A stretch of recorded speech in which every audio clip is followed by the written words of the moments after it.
sa mundo. Hindi, Sir Simon. Ginasipin itong tula ng aking kaibigan si Isalan. Tayo ay tubig at ikaw ay apoy, animoy, sapagkat nais mo ito, sa gayon hayaan natin ito. Tayo ay namuhay na magkasama, at ang apoy ay kailanman hindi tayo magtatagpo. At ay matapos po ang iba sa inyo. Pangarap! Bueno, una na ako. Ay tutuloy ko pa ang pag-inom sa Diyos. Kailangan naman yung tamang iyon. Hindi mo ba siya kilala? Siya ang tagapayo ng gobernador yun. Ha? Talaga?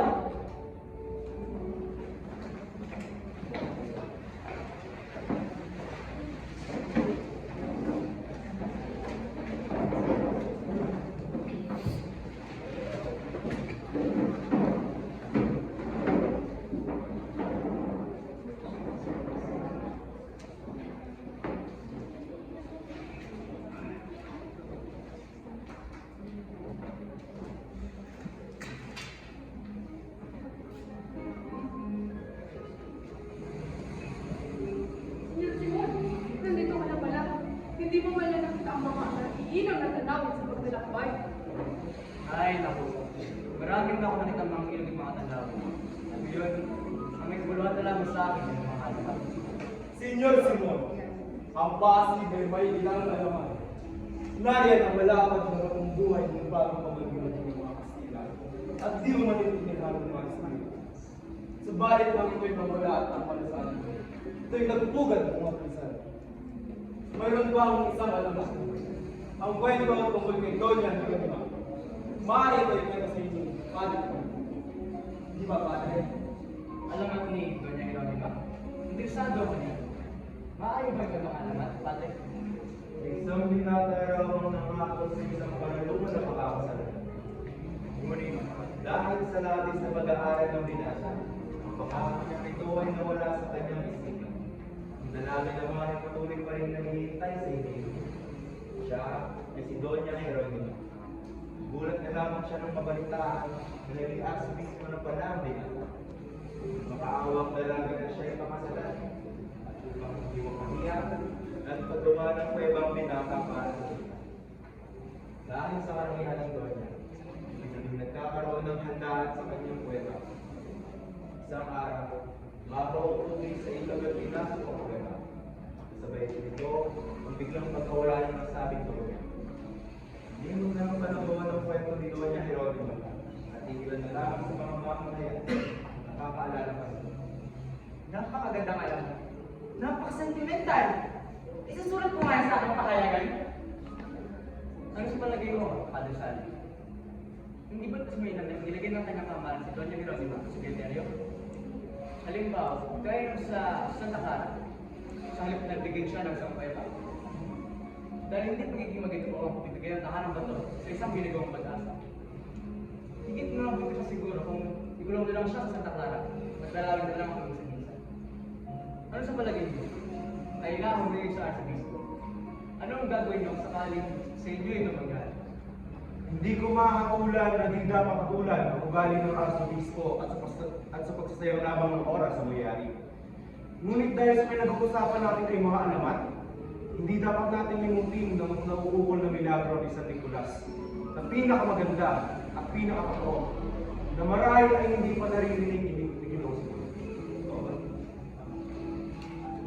Tila noong unang panahon ng ilog ay ganoon din ang lawa ay pinaninirahan ng malalaki at masibang buhaya na pumapalo ng mga malalaking bangka. Isang araw, may isang demonyo ang nag-anyong buhaya ang nagpapakaw sa isang bangka ng isang inchik. Sa takot ng inchik, sunod na lamang kay San Nicolas. Dinilig naman ng santo at ginawang bato ang buhaya. Napakagandang alamat. Napakaganda. Oh, andito na pala tayo sa lawa. Kapitan, alam mo ba kung saan ang lawa dako na masaya isang pilibusterong nangangalang? Ano nga yun? Cubera, Novera, o Ibarra? Ah! Oo nga! Saan? Kapitan, may iniwan ba siyang bakas sa tubig?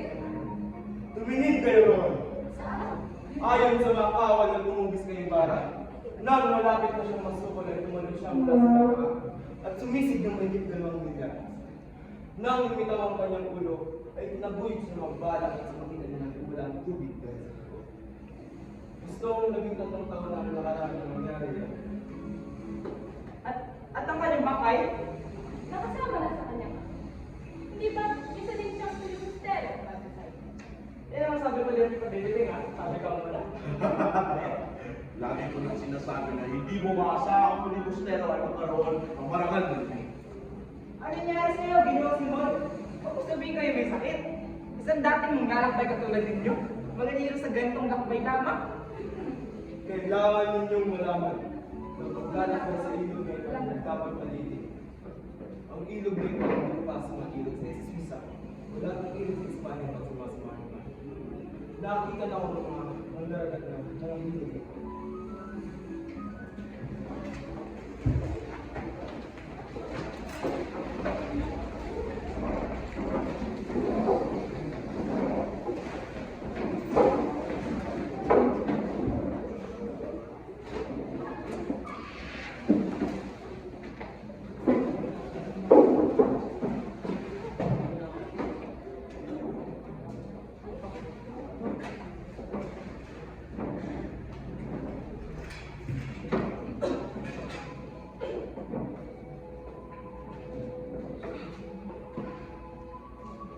Ano ba, kuya?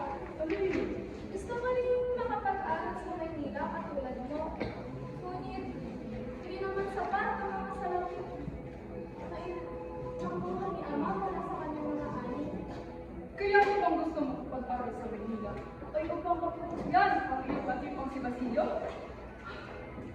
Siyempre, isa na yun. Gusto ko rin naman maging karapat-dapat ng babae para sa kanya. At saka, para na rin makatulong sa inyo, sa'yo at kay Ama. Bagay. Ama! Ama,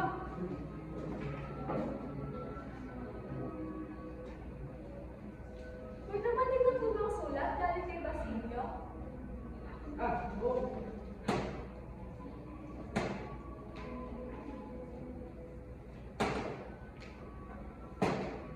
Ano kaya ang pakiramdam ng makapag-aral sa Maynila katulad ni Basilio, Ama? sus, si Basilio na naman ang iniisip nito. Akala ko ba nanguhila ka sa akin? Ang iyong kapatid. Kuya! Uli, anak. Huwag kang maglala. Sa isang taon may makakapagpapalitan sa Manila. At makakabihis sa tulad sa mga babae doon. Talaga, Ama? Salamat! Sige, babasahin ko ng mga sulat na ipinadala ni Basilio. Ano ba nakasulat niyan? Patingin nga! Ayun mo, Ma! Ayun siya! Pwede na tago! Sariwan ka sa pag-aaral ng Marcelo at pagkalingan ng kay Basilio ang mga pumitina ang wala. Hindi na ang kanilang pamumuhay, kaya't hindi na siya makakoy tulad una.